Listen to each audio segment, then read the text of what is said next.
हरिओम। मैं कुमारी नमिता। आज मैं कक्षा सप्तम का पाठ काकी पढ़ाने वाली हूँ, जिसके लेखक हैं श्याराम शरण गुप्त।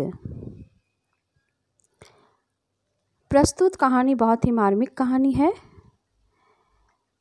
अतः प्रस्तुत पाठ एक मार्मिक कहानी है, जिसमें अबोध और नादान बालक श्यामू के मनोदशा को दिखाया गया है। इसमें एक बालक को उसके माँ के प्रति प्रेम को दर्शाया गया है। इस पाठ के मुख्य पात्र हैं श्यामू, भोला जो श्यामू का मित्र है, विश्वेश्वर जो श्यामू के पिता हैं, और काकी जो श्यामू की माँ है। वो माँ को काकी से संबोधन करता है। इस पाठ के मुख्य बिंदु: एक दिन सवेरे श्यामू की नींद खुली तो देखा कि घर में कोहराम मचा हुआ है। उस दिन बड़े सवेरे श्यामू की नींद खुली तो उसने देखा कि घर भर में कोहराम मचा हुआ है। उसकी माँ नीचे से ऊपर तक एक कपड़े ओढ़े हुए कंबल पर भूमि शयन कर रही है, और घर के सब लोग उसे घेर कर बड़ी करुण स्वर में विलाप कर रहे हैं, यानी सभी रो रहे थे। लोग जब उसकी माँ को शमशान ले जाने के लिए उठाने लगे, तब श्यामू ने बड़ा उपद्रव मचाया। लोगों के हाथ से छूटकर वो माँ के ऊपर जा गिरा। बोला, काकी सो रही है, इसे इस तरह उठाकर कहाँ लिए जा रहे हो? मैं इसे ना ले जाने दूंगा। अबोध बालक काकी की मृत्यु को स्वीकार नहीं कर रहा था। वह अपनी माँ काकी को नहीं ले जाने दे रहा था। लोगों ने बड़ी कठिनाई से उसे हटाया। काकी के अग्नि संस्कार में भी वो ना जा सका।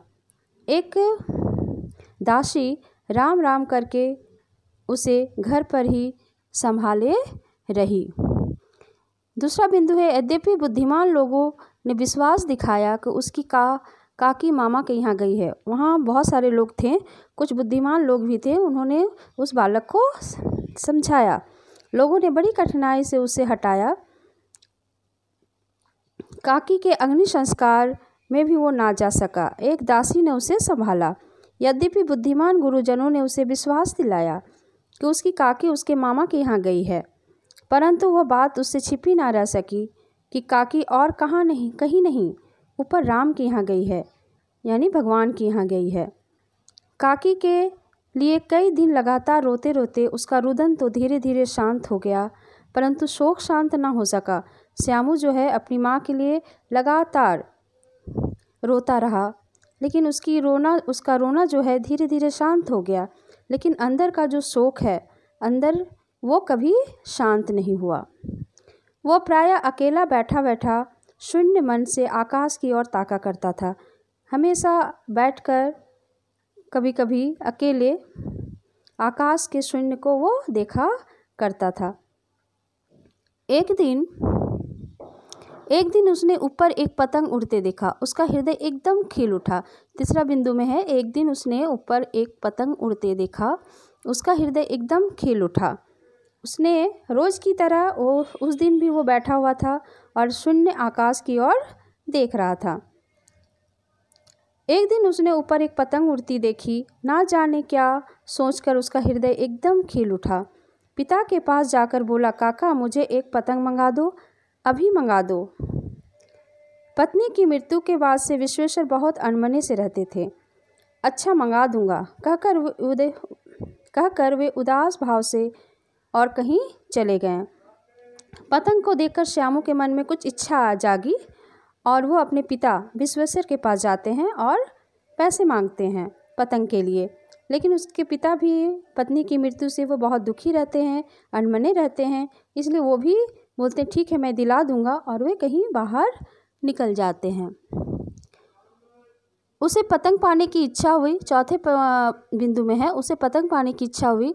उसने अपने पिताजी के कोट से चवन्नी निकाल ली, लेकिन उसके पिता के ना देने पर वो अबोध बालक श्यामू पतंग के लिए उत्कंठित था। वह अपनी इच्छा किसी तरह ना रोक सका। एक जगह खूंटी पर विश्वेश्वर का कोट टंगा था। इधर उधर देखकर उसके पास एक स्टूल सरका कर रखा और ऊपर चढ़कर कोट की जेबें टटोली। एक चवन्नी पाकर वह तुरंत वहाँ से भाग गया। सुखिया दासी का लड़का, उसके यहाँ जो काम करती थी, उसका नाम था सुखिया, और उसका एक पुत्र था जिसका नाम था भोला। सुखिया दासी का लड़का भोला श्यामू का साथी था। श्यामू ने उसे चवन्नी देकर कहा, अपनी जीजी से कहकर गुपचुप एक पतंग और डोर मंगा दो। देखो, खूब अकेले में लाना, कोई जान ना पाए। उसने कहा कि एक रहस्य है, मैं तुमसे पतंग और एक धागा मंगा रहा हूँ जिसे किसी को भी पता ना चले। पतंग आई, पतंग भी आ गई। भोला ने उसकी बात सुनी और वो पतंग लेकर आ गया। पतंग आई, एक अंधेरे घर में उसमें डोर बांधी जाने लगी। श्यामू ने धीरे से कहा, भोला किसी से ना कहे तो एक बात कहूँ। भोला ने सिर हिलाकर कहा, नहीं, किसी से ना कहूँगा। श्यामू ने रहस्य खोला, मैं यह पतंग ऊपर राम के यहाँ भेजूँगा। इसको पकड़कर काकी नीचे उतरेगी। मैं लिखना नहीं जानता, नहीं तो इस पर उसका नाम लिख देता। भोला श्यामू से अधिक समझदार था। उसने कहा, बात तो बड़ी अच्छी सोची, परंतु एक कठिनाई है। ये डोर पतली है, इसे पकड़कर काकी उतर नहीं सकती। इसके टूट जाने का डर है। पतंग में मोटी रस्सी हो तो सब ठीक हो जाएगा। भोला एक समझदार बालक था और श्यामू के रहस्य बताते ही उसने कहा कि ये धागा पकड़कर काकी नीचे बिल्कुल उतर नहीं पाएगी, इसलिए हमें क्या मंगाना होगा? रस्सी मंगाना होगा। अपनी सारी योजना भोला को बताई। भोला ने कहा, धागा पकड़कर काकी नीचे नहीं आ सकती है। फिर दूसरे दिन फिर श्यामू ने अपने पिताजी के कोट से 1 रुपया निकालकर एक रस्सी मंगवाई। श्यामू गंभीर हो गया। मतलब यह बात लाख रुपये की सुझाई गई, परंतु कठिनाई ये तो थी कि मोटी रस्सी कैसे मंगाई जाए। पास में दाम है नहीं और घर के तो आदमी उसकी काकी को बिना दया माया के जला आए हैं। वो सोचने लगा कि घर में तो काकी की किसी की परवाह ही नहीं है कि मेरी काकी कहाँ गई है। वो भोला है बच्चा और भोलेपन में ये सारी चीज़ें वो सोच रहा है और कह रहा है कि मेरे पास तो पैसे भी नहीं है, मैं रस्सी कैसे मंगवाऊँ। वे उसे इस काम के लिए कुछ देंगे नहीं। उस दिन श्यामू को चिंता के मारे बड़ी रात तक नींद नहीं आई और वो रात भर सो भी नहीं पाया इस चिंता से कि वो रस्सी कैसे मंगवाए। पहले दिन की ही तरकीब से दूसरे दिन उसने पिता के कोट से 1 रुपया निकाला, ले जाकर भोला को दिया और बोला, देख भोला, किसी को मालूम ना होने पाए, अच्छी अच्छी 2 रस्सियाँ मंगा दे, एक रस्सी छोटी पड़ेगी। जवाहिर भैया से मैं एक कागज़ का काकी लिखवा लूँगा, नाम लिखा रहेगा तो पतंग ठीक उन्हीं के पास पहुँच जाएगी। ये नादान श्यामू, उसने सोचा कि मैं पतंग के सहारे अपनी माँ यानी काकी को नीचे उतार लूँगा जो राम के यहाँ गई है। उसने कहा कि 2 रस्सी मंगा देना, एक रस्सी छोटी पड़ जाएगी और दूसरी रस्सी बांधेंगे तो वो लंबी रस्सी वहाँ तक पहुँच जाएगी। और वो बालक के मन में इतना माँ के प्रति प्रेम है कि उसने कहा कि मैं एक उसके भैया हैं जवाहिर, उससे उन्होंने पतंग में क्या लिखवाया, काकी नाम लिखवाया, ताकि ऊपर में राम के यहाँ जो काकी है वो समझ जाएगी कि ये पतंग मेरे लिए है और वो रस्सी पकड़कर नीचे उतर आएगी। ये छोटे बालक की सोच है, अपनी माँ के प्रति प्रेम को दिखाया गया है। 2 घंटे बाद दूसरे दिन फिर श्यामू ने अपने पिता के कोट से 1 रुपया निकालकर एक रस्सी मंगवाई। फिर एक अंधेरे कमरे में दोनों पतंग पर रस्सी बांध रहे थे, तभी विश्वेश्वर अचानक आ जाते हैं। 2 घंटे बाद प्रफुल्ल मन से श्यामू और भोला अंधेरी कोठरी में बैठे हुए पतंग में रस्सी बांध रहे थे।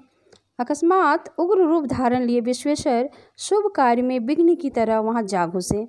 भोला और श्यामू को धमका कर बोले, तुमने हमारे कोट से रुपया निकाला है। भोला एक ही डांट में मुखबिर हो गया। बोला, श्यामू भैया ने रस्सी और पतंग मंगाने के लिए निकाला था। भोला एक ही डांट में वो अपनी सारी बातें उगल देता है। वो कहता है, श्यामू भैया ने रस्सी और पतंग मंगवाई है। विश्वेश्वर ने श्यामू को 2 तमाचे जड़ कर कहा, चोरी सीखकर जेल जाएगा? अच्छा, तुझे आज अच्छी तरह समझाता हूँ। कहकर कई तमाचे जड़े और कान मलने के बाद पतंग फाड़ डाली। अब रस्सियों की ओर देखकर पूछा, ये किसने मंगवाई? भोला ने कहा, इन्होंने मंगवाई थी। कहते थे पतंग तान कर काकी को राम के यहाँ से नीचे उतारेंगे। विश्वेश्वर हतबुद्धि होकर वहीं खड़े रह गए। उन्होंने फटी हुई पतंग उठाकर देखी। उस पर चिपके हुए कागज पर लिखा था काकी। पतंग पर काकी लिखा देखकर हतबुद्धि होकर खड़े रह जाते हैं विश्वेश्वर। वो समझ नहीं पाते हैं और कुछ भी बोल नहीं पाते हैं। अवाक से खड़े रहकर वे श्यामू को और भोला को देखते रह जाते हैं। इस कहानी से हमें ये शिक्षा मिलती है कि दोनों बालक अबोध और नादान हैं, लेकिन श्यामू किस तरह अपनी माँ से मिलना चाहता है। कठिन शब्दों के अर्थ हैं यहाँ पर। बिलाप का अर्थ होता है रोना, कोहराम रोना पिटना, उपद्रव बखेड़ा करना, भूमि शयन धरती पर लौटना, करुण स्वर दया भरी आवाज़, हतबुद्धि जिसकी समझ काम करना बंद कर दे। यहाँ कुछ प्रश्न दिए गए हैं जिसको आपको करना है कहानी पढ़कर। श्यामू ने काकी को नीचे उतारने की क्या योजना बनाई? सभी को पता है कि उसने योजना बनाई पतंग, धागे और रस्सी मंगवाकर। वो चाहता था कि पतंग के सहारे, पतंग की डोर के सहारे मेरी काकी नीचे उतर आए। श्यामू ने अपनी योजना में किसको शामिल किया? भोला को, अपने मित्र भोला को शामिल किया। श्यामू ने अपनी योजना में अपने मित्र भोला को शामिल किया। श्यामू किस बात से गंभीर हो गया था? जब भोला ने उसे रस्सी मंगाने को कहा तो वो गंभीर हो गया कि घर में तो किसी की परवाह नहीं, मेरी माँ की किसी की परवाह ही नहीं है, काकी की कोई परवाह ही नहीं करता है, किसी में दया माया है ही नहीं, मैं पैसे कहाँ से लाऊंगा? इस बात से वो गंभीर हो गया था। यहाँ पर लिखोगे श्यामू किस बात से गंभीर हो गया? श्यामू रस्सी मंगवाने वाली बात से गंभीर हो गया क्योंकि उसके पास पैसे नहीं थे। श्यामू ने पिता के कोट की जेब से 1 रुपया क्यों निकाला? तो यहाँ पर लिखोगे श्यामू ने पिता के कोट के जेब से 1 रुपया रस्सी मंगवाने के लिए निकाला। श्यामू की पतंग देखकर विश्वेश्वर पर क्या प्रभाव पड़ा? यहाँ क्या लिखोगे कि श्यामू की पतंग देखकर विश्वेश्वर हतबुद्धि हो गए। उनकी समझ में कुछ भी नहीं आने लगा और वो अपने अंदर ही ग्लानि महसूस करने लगे, दुखी होने लगे कि श्यामू किस तरह अपनी माँ से प्रेम करता है। उसकी ममता को देखकर वो हतप्रद रह गए। पूरी कहानी इस प्रकार है। मुझे आशा है कि आपको ये कहानी समझ में आ गई होगी। धन्यवाद।